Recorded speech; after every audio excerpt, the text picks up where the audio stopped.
దేవుని ప్రియమైన బిడ్డారా, ప్రభువైన యేసుక్రీస్తు వారి నామములో మీ అందరికీ నా హృదయపూర్వకమైన వందనాలు చెల్లిస్తున్నాను. అలాగే ఈ మంచి సమయాన్ని దయచేసిన దేవాది దేవునికి కూడా లెక్కలేనన్ని స్తుతులు కలుగునుగాక. ప్రియ బిడ్డారా, ఈరోజు యుద్ధమునకు ముందుగా సిద్ధపాటు అనే ఈ అంశాన్ని దేవుని వాక్యాన్ని ధ్యానం చేయబోతున్నాం. వాక్యానికి వెళ్ళే ముందుగా చిన్న ప్రార్థన చేసుకుందాం. పరిశుద్ధుడా, ఘనమైన తండ్రి, మహోన్నతుడా, మహాగణుడా, ఇదిగో నాయన మీడియా ద్వారా ఎంతమంది వాక్యాన్ని ఆలకిస్తున్నారో వారందరినీ దర్శించండి ప్రభువా, మీ స్వాధీనపరచుకోండి.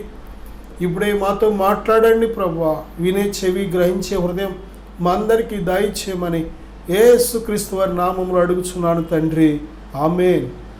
ప్రియబిడ్డారా, యుద్ధమునకు ముందుగా సిద్ధపాటు. యుద్ధము, ఈ లోకంలో రెండు రకాల యుద్ధాలు ఉన్నాయి. ఒకటి ఈ లోక సంబంధమైన భౌతిక యుద్ధం, మనిషికి మనిషికి మధ్య యుద్ధం, దేశానికి మధ్య యుద్ధం, ఒక వర్గానికి ఇంకొక వర్గానికి మధ్య యుద్ధం, ఒక ప్రజలకు ఇంకో ప్రజలకు విరోధంగా యుద్ధం.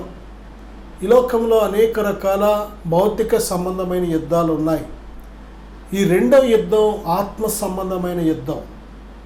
మొదటి యుద్ధంలో మనిషి ఒకరికొకరు ద్వేషించడం, దూషించడం, అవమానించడం, ఒకరినొకరు తక్కువగా చూడడం, అనేక రకాల వివక్షల చేత తోటి మనుషులను శత్రువులుగా చేసి చూసి కొట్టుకోవడం, తిట్టుకోవడం, చంపుకోవడం, దూరంగా చేయడం, బంధుత్వాలు లేకుండా మొక్కలు చేసుకోవడం.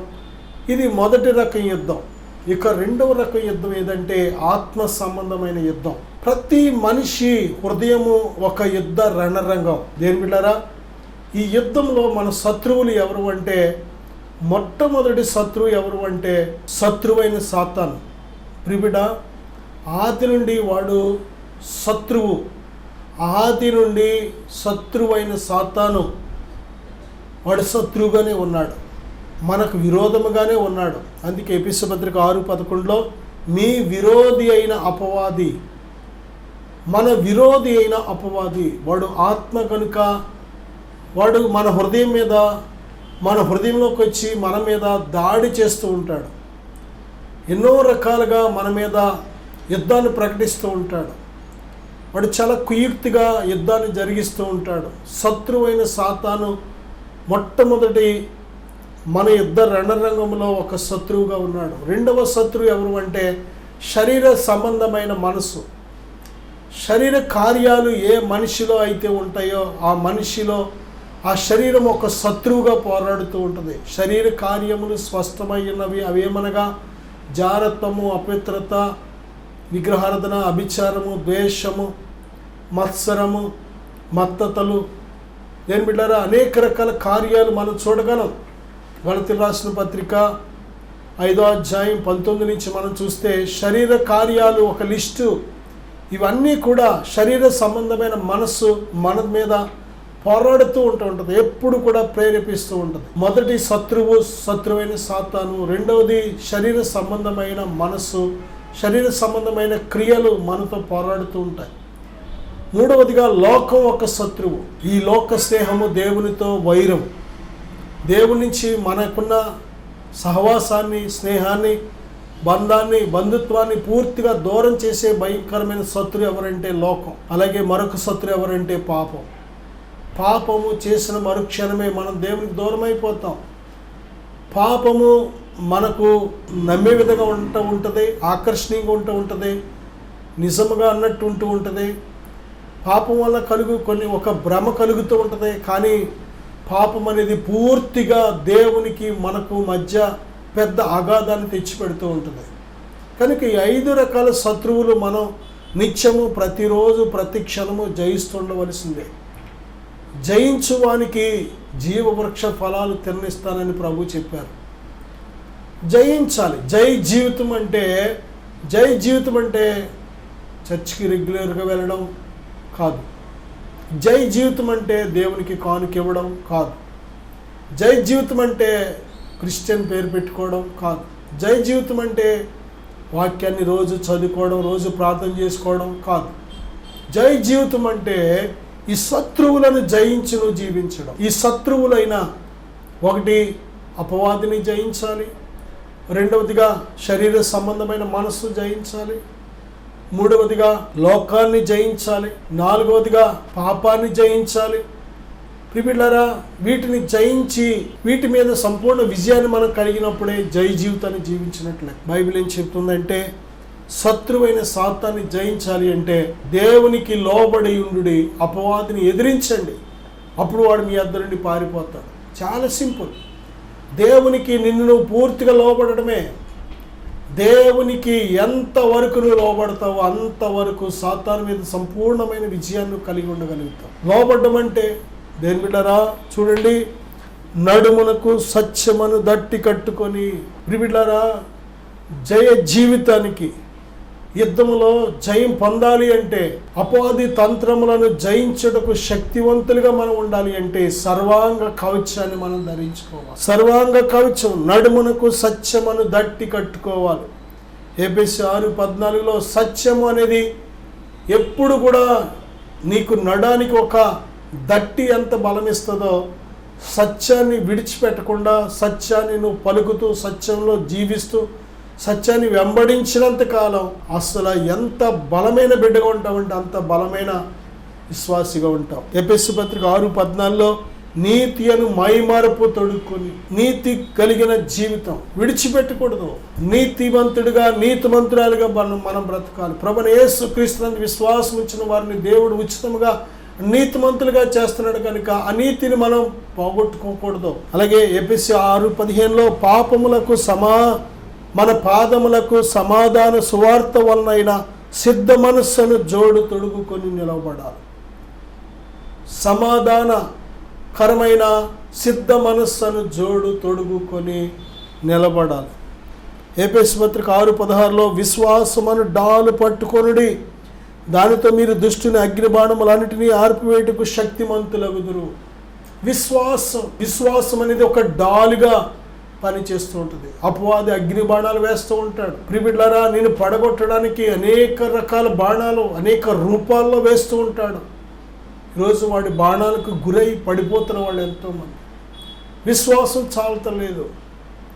కొన్ని సంవత్సరాలు ప్రభులో ఉండి దేవుని ఎన్నో గొప్ప కార్యాలు చూసి అనుభవించి కూడా దేవుడు చేసిన కార్యాలన్నీ మర్చిపోయి అవిశ్వాసులుగా భ్రష్టులుగా బ్రతుకుతున్న వారు ఎంతోమంది. విశ్వాసం అనే డాలు పట్టుకుంటేనే అపవాది వేసే అగ్ని బాణాలను జయించగలుగుతావు. దేవుని మీద విశ్వాసం లేకపోతే ఆడి బాణాలు గురైపోతావు.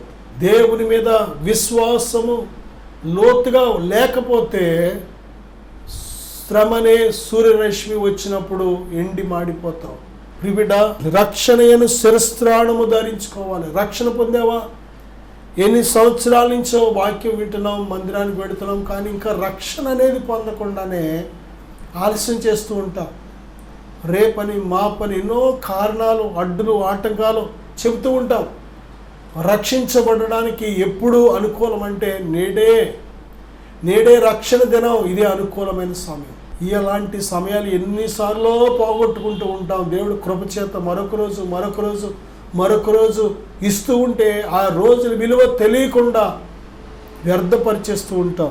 ఎఫెసీయుల పత్రిక 6:17 దేవుని వాక్యం అనే ఆత్మ ఖడ్గాన్ని ధరించుకోవాలి. ఈ యుద్ధ రణరంగంలో నువ్వు జయించాలి, దేవుని కోసం జీవించాలి అంటే దేవుని బిడ్డలారా, మనం ధరించుకోవలసిన సిద్ధపడవలసిన విషయాలు మనం చూస్తే దేవుని వాక్యం అనే ఆత్మ ఖడ్గం. వాక్యము తెలుసుకోవాలి, వాక్యాన్ని ధ్యానించాలి. వాక్యాన్ని దేవుని వెలుగులో ఎప్పుడైతే నువ్వు పరిశోధిస్తూ ఉంటావో దేవుడు సర్వసత్యములోనికి నిన్ను నడిపిస్తాడు. వాక్యమైన దేవుడు మనను స్వతంత్రులుగా చేస్తాడు. అపవాదికి ఎక్కడ దొరకకుండా నిన్ను రక్షించుకోవడమే కాదు, ఎదురు అపవాదిని కూడా పరుగు పెట్టించగలవు. దేవుని వాక్యం అనేది ఒక కత్తి వలె పనిచేస్తుంది. ఆత్మ వలన ప్రతి సమయమందు ప్రతి విధమైన ప్రార్థన విజ్ఞాపన చేయించు ఆ విషయమై సమస్త పరిశుద్ధ నిమిత్తము పూర్ణమైన పట్టుదలతో విజ్ఞాపన చేయాలి. మనం దేని బిడ్డారా, ప్రార్థన విజ్ఞాపన అనేది కూడా ఒక ఆయుధం. అలాగే ఎఫెసీయుల పత్రిక 6:18 మెలకువగా ఉండాలి. ఆత్మీయంగా మెలకువ కలిగిన జీవితాన్ని మనం కలిగి ఉండాలి. ఎందుకంటే మనుషులు నిద్రిస్తున్నప్పుడు మన శత్రువైన అపవాది గురుగులు విత్తుతూ ఉంటాడు. దేవుని వాక్యం గోధుమలతో పోల్చబడింది. ఈ గోధుమలనే దేవుని వాక్యంతో పాటు సాతానుగాడు ఏం చేస్తాడంటే ఆ గోధుమలనే దేవుని వాక్యం మధ్య గురుగులు అనే దుష్టాలోచనలు, దుష్టక్రియలు విత్తుతూ ఉంటాడు. ఈరోజు చాలామంది ఆత్మీయంగా నిద్రపోవడం వల్ల, మెలకువ కలిగిన జీవితం లేకపోవడం వల్ల అపవాది వేసిన విత్తనాలు ఆలోచనలుగా, క్రియలుగా మారి వారు దుష్టుని సంబంధులుగా వారు నిరూపిస్తూ ఉంటారు. బైబిల్ చెప్తుంది, అపవాదికి చోటు ఇవ్వకుడి. ఎపిసి పత్రిక 4:27లో అపవాదికి చోటు ఇవ్వద్దు, వాడు దొంగ, హత్య చేసేవాడు, నాశనం చేసేవాడు, దొంగతనం చేసేవాడు. దొంగతనమును, హత్యను, నాశనమును చేయడానికి తప్ప మరి దేనికి రాడు. ప్రభువైన యేసుక్రీస్తు వారు మనకు జీవం ఇవ్వడానికి వచ్చారు, సమృద్ధి అయిన జీవం ఇవ్వడానికి వచ్చారు. దేని బిడ్డ, యుద్ధ రణరంగంలో ఓడిపోతున్నావా? అపవాది చేతిలో ఓడిపోతూ నష్టపోతూ ఉన్నావా? ఇదిగో దేవుడు నీకు ఇస్తున్న ఈ సర్వాంగ కవచాన్ని ధరించుకో. మనము పోరాడుచున్నది శరీరాలతో కాదు. ఏ మనిషి మనకు శత్రువు కాదు. ఈ లోకంలో ఏ ఒక్కరు మనకు శత్రువు కాదు. ఎవరైనా ఏ మనిషి అయినా శత్రువుగా మనతో పోరాడుతున్నారు అంటే అది వారు చేస్తున్న పని కాదు, వారు వెనకాల ఉన్న దురాత్మల సమూహాలు. ఈరోజు దురాత్మ సమూహాలు డైరెక్ట్గా పోరాడుతున్నాయి. ఓ ప్రక్కన, మరో ప్రక్కన మనుషుల్లో ఉండి పోరాడుతున్నాయి. కొద్దిమంది మనుషులు వారు చేస్తున్న పాప పనులను బట్టి వాటికి చోటు ఇచ్చేయడం వల్ల అవి వారిలో ప్రవేశించి ఆ దురాత్మలే మనుషుల్లో ఉండి మనుషులతో పోరాడుతున్నాయి, మనుషులను చంపుతున్నాయి, మనుషులను నాశనం చేస్తున్నాయి. మనిషి ఎందుకు చంపుతున్నాడు? దెయ్యం. అది హత్యలు చేసే ఆత్మ. మనిషితోటి మనిషితో ఎందుకు వ్యభిచారం చేస్తున్నాడు? అది వ్యభిచారాత్మ. మనిషితో ఎందుకు అబద్ధమాడుతున్నాడు? అది అబద్ధపు ఆత్మ. మనిషిని తప్పుగా, తేడాగా, మోహపు చూపు, వ్యభిచార చూపు ఎందుకు చూస్తున్నాడు? అది వ్యభిచారాత్మ, మోహపు చూపు కలిగిన ఆత్మ. మనిషి ఎందుకు దోచుకున్నాడు? అది దొంగతనం చేసే ఆత్మ. మనిషి తనంతటి తానే ఎందుకు చచ్చిపోతున్నాడు? అది సూసైడ్ ఆత్మ. మనిషి తన దేహాన్ని ఎందుకు పాడు చేసుకుంటున్నాడు? దెయ్యాలు పట్టినవాడు తన దేహాన్నే చీల్చుకునేవాడంట, తన దేహాన్ని గాయపరుచుకునేవాడంట. మన దేహంలో చిన్న దెబ్బ తగిలితే వెంటనే ఆసుపత్రికి వెళ్ళి, డాక్టర్ దగ్గరికి వెళ్ళి, అయ్యా ఈ గాయం తగిలింది, నాకు నయం చేయండి, వైద్యం చేయండి అని అడుగుతాం. అలాంటిది వాడు మంచి ఆరోగ్యాన్ని పాడు చేసుకున్నాడు. కారణం వాడిలో దెయ్యాలున్నాయి. గదరనీల దేశంలో ఆ దెయ్యాలు పట్టినవాడు ఆ దేహాన్ని గాయపరచుకోవడానికి కారణం ఏంటంటే దెయ్యాలు పట్టేసినాయి. గాయపరిచే ఆత్మది. కొద్దిమంది నిరుత్సాహంతో ఉంటూ ఉంటారు, వేదనతో ఉంటూ ఉంటారు. ఎప్పుడూ కూడా వారికి ఏమాత్రం సంతోషం అనేది ఉండదు. నిరుత్సాహపరిచే ఆత్మది.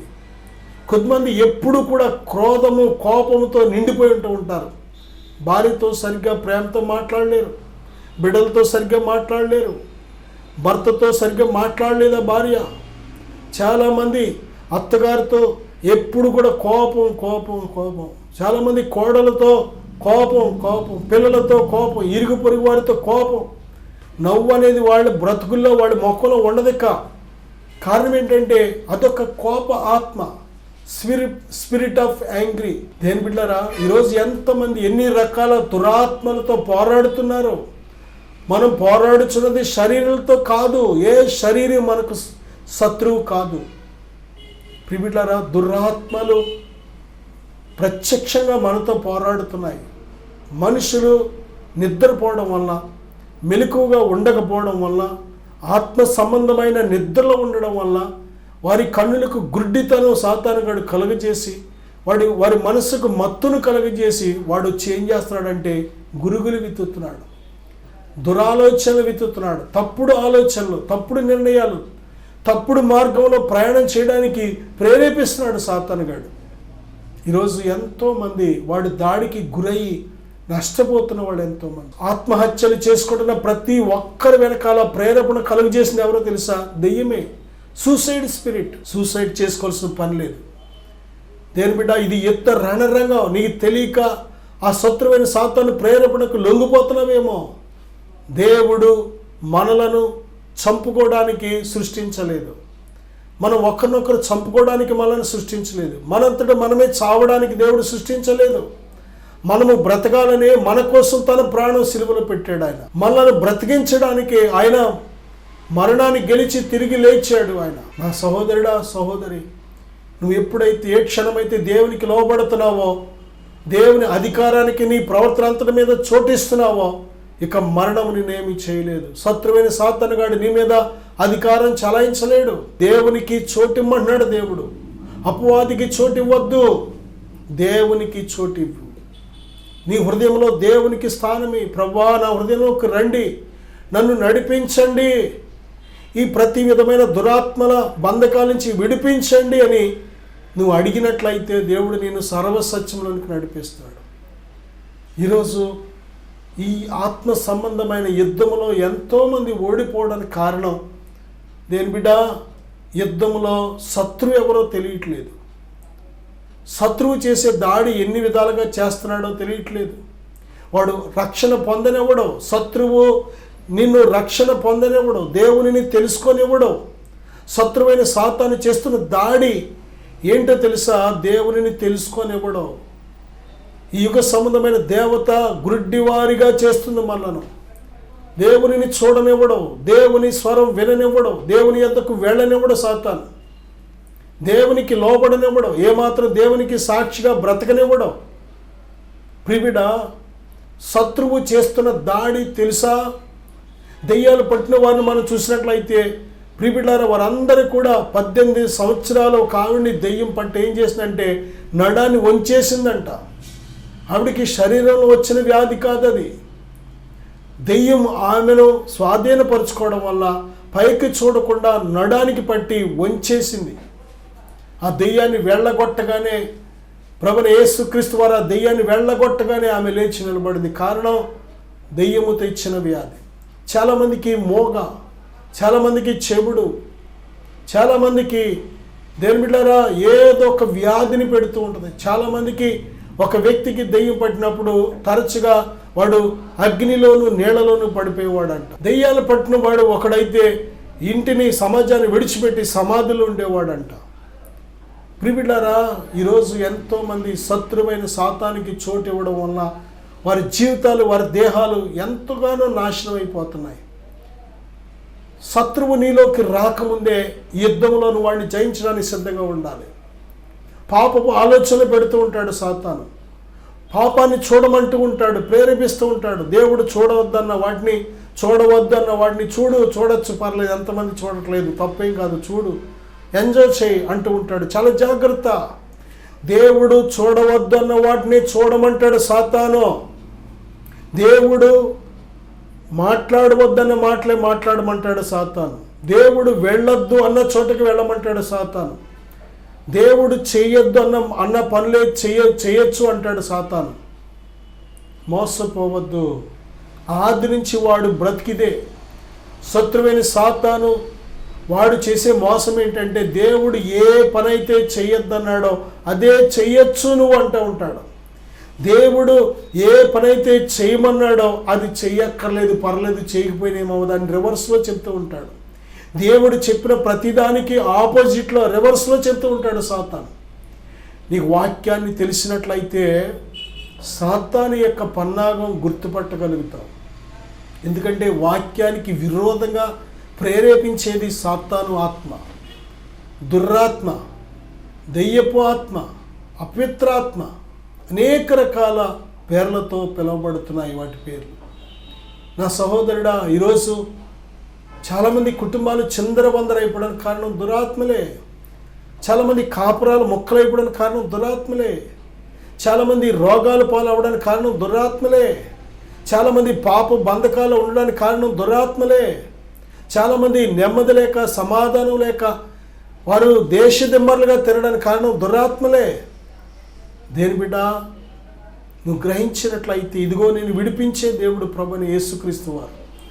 ఆయన నిన్ను పిలుస్తున్నాడు, నేను విడిపించడానికి పిలుస్తున్నాడు. ఆయనకి లోబడు, ఆయన విశ్వాసం ఉంచు, ఆయన యొద్దకు రా.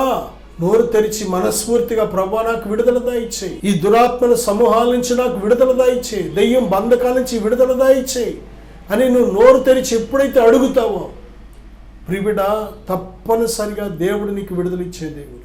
తిమోతి మొదటి పత్రిక 3:6 అతడు గర్వాంధుడై అపవాదికి కలిగిన శిక్షావిధికి లోబడకుండానట్లు క్రొత్తగా చేరిన వాడై ఉండకూడదు. చూడండి, గర్వం అనేది సాతానికి చోటిస్తున్నాం. ఆదాము పాపం చేసినప్పుడు, దేవుని ఆజ్ఞను అతిక్రమించి పాపం చేసినప్పుడు సాతానికి చోటు ఇచ్చాడు. సాతాను ఏ వాతావరణాన్ని కోరుకుంటాడో తెలుసా? మనము వాడు చెప్పిన మాట వినే వాతావరణం కోరుకుంటూ ఉంటాడు. గర్వం అనేది వాడు మనలోకి ప్రవేశించడానికి ఒక చక్కటి వాతావరణం. పాపం అనేది వాడికి ఇష్టమైన వాతావరణం. మనం పాపం చేస్తే మనలోకి సులువుగా రాగలుగుతాడు. మనం గర్వాన్ని ధరించుకుంటే వాడు సులువుగా రాగలుగుతాడు. గర్వం వాడు కూడా పడిపోవడానికి కారణం, వాడు దేవుని సన్నిధిలోంచి గెంటి వేయబడ్డానికి కారణం గర్వం. ఈరోజు గర్వం చాలామందికి, నేనే గొప్ప, వీళ్ళందరూ నాకంటే తక్కువే, నేను వీళ్ళందరికంటే ఎక్కువ దాన్ని. గర్వం, అందాన్ని చూసి గర్వం. దేవుడు నీకు అందం ఇచ్చాడా? బైబిల్ చెప్తుంది, అందం మోస్కరం, సౌందర్యం వ్యర్థం. నా సహోదరుడా, సహోదరి, అందాన్ని చూసి గర్వపడుతున్నావా? మట్టికి వెళ్ళిపోయే అందం అది, మట్టిలో పెట్టి కుళ్ళిపోయే అందం. ఈ మట్టి బొమ్మ అందమంతా కూడా, ప్రియబిడ్డలారా, మట్టి బొమ్మలు ఏ విధంగా రంగు వెలిసిపోతాయో నీళ్లు పడితే, ఆ విధంగా ఒక 70-80 సంవత్సరాలు ఉంటాం. కొద్ది రోజులకి అందమంతా కూడా వడిలిపోతూ ఉంటుంది. ప్రియబిడ్డ, నా సహోదరుడా, సహోదరి, గర్వపడద్దు, గర్వపడకుడే అని బైబిల్ చెప్తుంది. దేవుడు ఆకాశమందున్నాడు, మనం భూమి మీద ఉన్నాం. గర్వపడద్దు. ఈ లోకానికి వచ్చినప్పుడు మనం ఏమీ తీసుకొని రాలేదు. ఈ లోకం విడిచిపెట్టినప్పుడు ఏమీ మనం కొనిపోం కనుక దేనిని చూసి గర్వపడడానికి లేదు. మనం గర్వపడడానికి, అతిశయించడానికి ఒకే ఒక్కటి, ప్రభువైన యేసు క్రీస్తుని బట్టి. నరకానికి వెళ్లకుండా, మట్టిలోకి వెళ్లకుండా మనను సజీవులుగా చేసి తన నిత్య జీవానికి, తన నిత్య రాజ్యానికి వారసులుగా చేసిన, మన దోషాలు, మన పాపాలు, అతిక్రమాలు, మన బలహీనతలు క్షమించి ఆయన భుజం మీద వేసుకున్న ప్రభువైన యేసు క్రీస్తుని బట్టే మనం గర్వపడాలి. ప్రభువైన యేసు క్రీస్తు వారిని బట్టే మనం అతిశయించాలి. హెబ్రీ పత్రిక 2:14-15 చూస్తే, కాబట్టి ఆ పిల్లలు రక్త మాంసములు గలవారైనందున ఆ ప్రకారమే మరణము యొక్క బలము గలవానిని, అనగా అపవాదిని మరణము ద్వారా నశింపచేయుటకు, జీవితకాలమంతయు భయము చేత దాస్యమునకు లోబడిన వారిని విడిపించుటకు ఆయన కూడా రక్తమాంసములలో పాలివాడయ్యను. నిజమే దేని బిడ్డారా, శత్రువైన సాతాను బంధకాల నుంచి మనల్ని విడిపించడానికే. సాతాను యొక్క బలము మరణం. ఆ మరణము యొక్క బలము గలవాడైన సాతాను నుంచి మనల్ని విడిపించడానికే ఆయన కూడా రక్తమాంసాల్లో పాలివాడయ్యాడు. మనము మరణం అందకుండా మన కోసం సిలువలో తన ప్రాణం పెట్టి వెలపెట్టి మనల్ని కొన్నాడు. ఆ నిత్య మరణం నుండి మనల్ని తప్పించాడు, నిత్య నరకం నుండి మనల్ని తప్పించాడు. ప్రభువైన యేసుక్రీస్తునందు విశ్వాసం ఇచ్చిన వాడు తీర్పులో నుండి జీవములోనికి, మరణములో నుండి జీవములోనికి దాటి ఉన్నాడు. నా సహోదరుడా, ప్రభువైన యేసునందు విశ్వాసం ఉంచు, నీ ఆత్మను రక్షించుకో. ప్రార్థన చేద్దాం, కళ్ళు మూసుకొని విశ్వాసంతో ఏకీవిద్దాం. పరిశుద్ధుడా, ఘనమైన తండ్రి, ఈ ప్రార్థన ఏకీవిస్తున్న ప్రతి బిడ్డను తండ్రి, వారి యొక్క హృదయంలో జరుగుతున్న ఆత్మ సంబంధమైన యుద్ధములో గొప్ప విజయము పొందుటకు సహాయం దాయిచ్చే నాయన. విజయము దాయిచ్చే తండ్రి, శత్రువైన సాతాను మీద సంపూర్ణమైన అధికారం ఇచ్చావు. ఏది ఎంత మాత్రం మీకు హాని చేయదన్నావు నాయన. ఇదిగో మా తల వెంట్రుకలన్నీ లెక్కించని వాగ్దానం చేశావు ప్రభువా. ఇదిగో తేళ్లను, పాములను త్రొక్కుటకు సంపూర్ణమైన అధికారం ఇచ్చావు నాయన. తండ్రి, మమ్మలను వేలపెట్టి మీ ప్రాణమిచ్చి మమ్మలను కొన్నావు. మీ సన్నిధి మాకు తోడుగా ఉంచావు తండ్రి. ప్రభువా, ఇదిగో ఎందరైతే శత్రువైన సాతాను చేతిలో ఉండి నలిగిపోతున్నారో వారికి విడుదల ఇప్పుడే కలుగునుగాక ఆజ్ఞాపిస్తున్నాను. నీ బిడ్డలను పట్టి పీడిస్తున్న ప్రతి విధమైన చీకటి, వాడి బంధకాలు ఇప్పుడే తెగిపోవునుగాక ఆజ్ఞాపిస్తున్నాను. వారిని బంధించి ఇప్పటి వరకు పాప బంధకాల్లో ఉంచిన ప్రతి సాతాను పాప బంధకం తెగిపోవునిగాక ఆజ్ఞాపిస్తున్నాను నాయన. ఇదిగో నీ బిడ్డలను అయా గొప్ప స్వతంత్రులుగా చేయి తండ్రి. ఇప్పుడే నాయన వారికి విరోధంగా ఉన్న ప్రతి విధమైన సాతాను, వాడి తంత్రాలు యేసుక్రీస్తు వారి నామంలో తెగిపోవునిగా ఆజ్ఞాపిస్తున్నాను. సాతాను యొక్క క్రియలు లయమైపోవునిగా ఆజ్ఞాపిస్తున్నాను. బలపరచండి ప్రభువా. మీ గొప్ప విడుదల, మీ గొప్ప నెమ్మది, మీ గొప్ప రక్షణ కలుగునుగాక తండ్రి. ప్రభువైన యేసుక్రీస్తు వారి నామంలో సంపూర్ణ విడుదల, రక్షణ కలుగునుగాకని ప్రార్థిస్తున్నాను. బలపరచు నాయన. మీకోసం ప్రత్యేకించబడిన జీవితం జీవించుటకు నాయన మిమ్మలను నిత్యము స్తుతించి ఆరాధించి ప్రేమించుటకు సహాయం దయచేయమని యేసుక్రీస్తు వారి నామములో అడుగుచున్నాను తండ్రి. ఆమేన్. God bless you.